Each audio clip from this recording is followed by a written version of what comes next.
What's her husband's name again? That famous Chris bloke? Martin, yes. Yeah, he's in a band. Does he like cup of soup? Do we know anything about Of course, everyone knows Chris Martin likes a cup of soup. Well, are you mad? Well, he has all the flavours written on the back of his hand. Didn't Chris Martin say a while back, on the back of one of his album sleeves, it said, for every album that we make, we're going to plant a tree, sort of all the paper that we've wasted making this CD. And I just thought to myself, can't you just cut out the middleman? Just stop making CDs.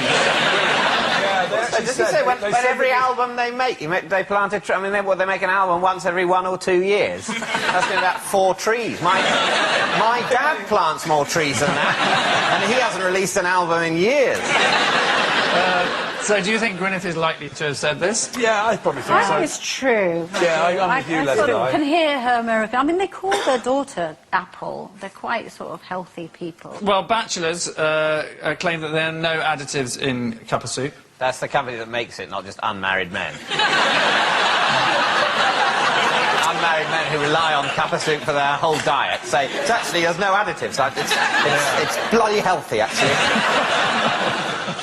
Knocks back the loneliness if you put whiskey in it. Maybe you could give us some kind of conclusion as to whether you think this is true or not. I don't think it's true. Do you think it's true? No, I don't think so. We think it's a lie. They're saying it's a lie. Lee.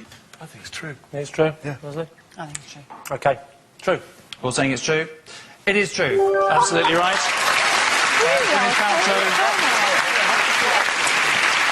Gwyneth Paltrow would rather die than let her child eat cup of soup. In fact, any child of Gwyneth's is more likely to be named cup of soup than served it.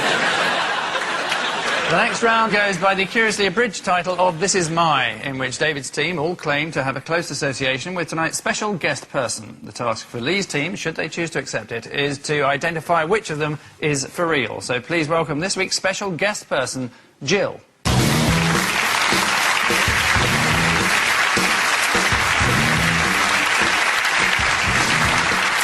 Now, David, perhaps you'd like to explain how you know Jill.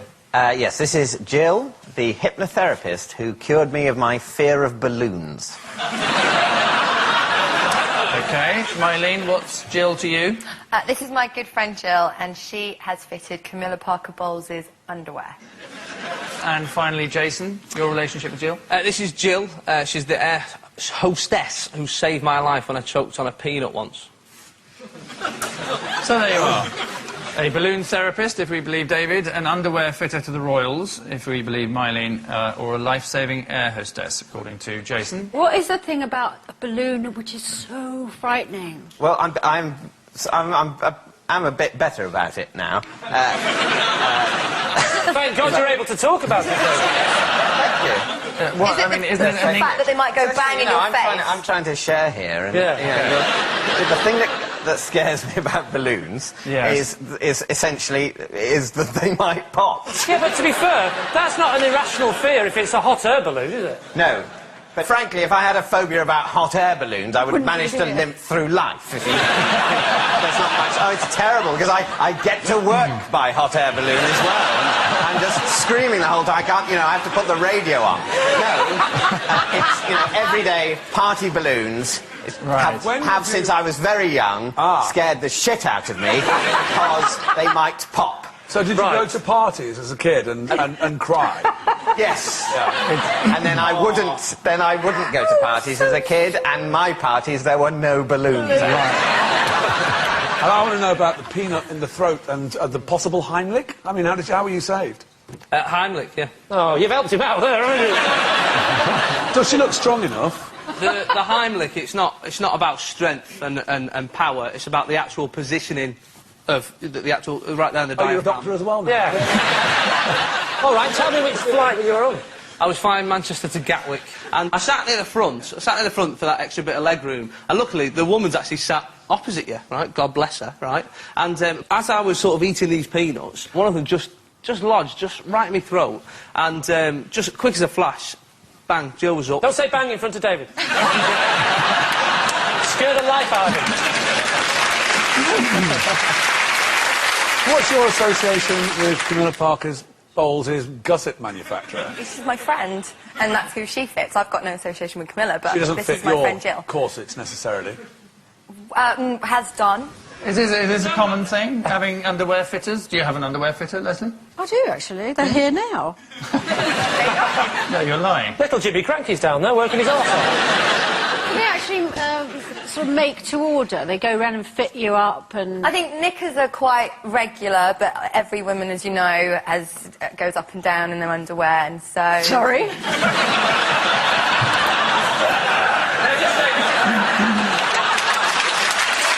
So I need to press you for an answer here, Lee. Is this person David's balloon shrink, Mylene's regal basque fitter, or Jason's selfless stewardess? I think it's a stewardess. Although I think he's a barefaced liar, I just think he's telling the truth on this. I don't believe Jason has ever allowed anything to be stuck halfway before it gets down here. I think He's not an idiot, he's from the north, and those peanuts are free. Yeah.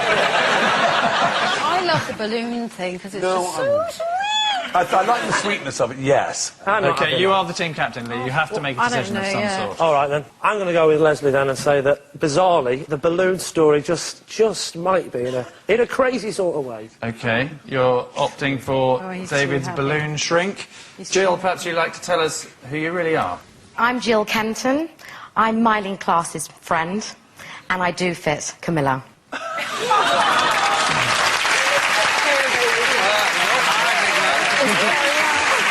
Yes, indeed. Jill is Mylene's purveyor of pants for the Royals. Well done, and thank you for coming, Jill Kenton.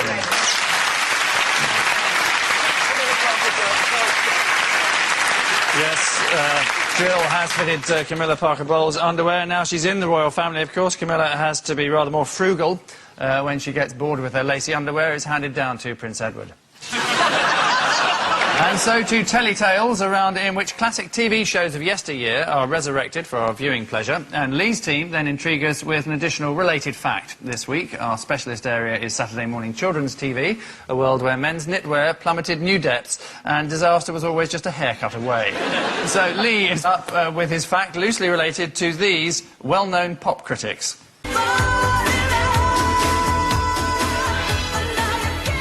Most Pepsi and Shirley and Heartache. Mrs. Thatcher, what about you? I didn't think it sounded like Heartache at all. I thought the nearest it got to Heartache was that almost ballet bit, you know, with several people standing up in the background moving. That was the nearest to Heartache. Otherwise it was thump, thump, thump. I accept very professional, but nothing like Heartache. Yes, yes, good voices, professional production, but not quite what I would expect of Heartache. I would say three. Three for you. Yes. Would you dance to it? No, I wouldn't, because there was no melody. There certainly was rhythm. You could do a movement to it. You could do a movement to any rhythm. You could do a movement to a drum without having any song. But there was no melody and no Heartache. Pepsi and Shirley not quite cutting it for Mrs. Thatcher there. She was always more of a Guns N' Roses fan. Anyway, Lee, what is your related fact to that clip? Did you know that Mike Reid often does a musical turn at the Tory party conference? And last year it was a 10-minute political rap. You notice how the whole mood has dropped since we saw a clip of Margaret Thatcher? Nobody wants to live anymore. Oh yeah, I remember that bitch. Yeah. So what bit of the Tory? Is this like the main assembly bit? Yes. After the Shadow Chancellor's done his speech? Now, as usual, what you're all here for, Mike Reid's 10-minute rap. Yeah, but you've got to remember that Tories are a bit stuffy and boring, aren't they? Yeah, I mean, they're stuffy and boring, but they're not, you know, complete morons. I think it's true, because the Tory party are so out of sync with reality that that's the sort of thing that they might go, Mike Reid's very popular, isn't he? What about Mike Reid? It all makes sense. Yeah. I don't think they could be that out of sync with reality and still know where Parliament is. No, I don't think it's true. I just don't think it's true. Well, I'm prepared to go with that. You're the We captain. think it's a lie. You're saying it's a lie, OK. Let's find out if you're right, Lee. It actually is true.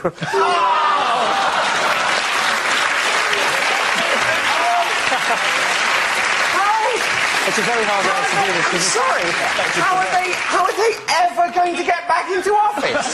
Aren't they trying? Is it match fixing? You know, is someone bribing them to be terrible at politics?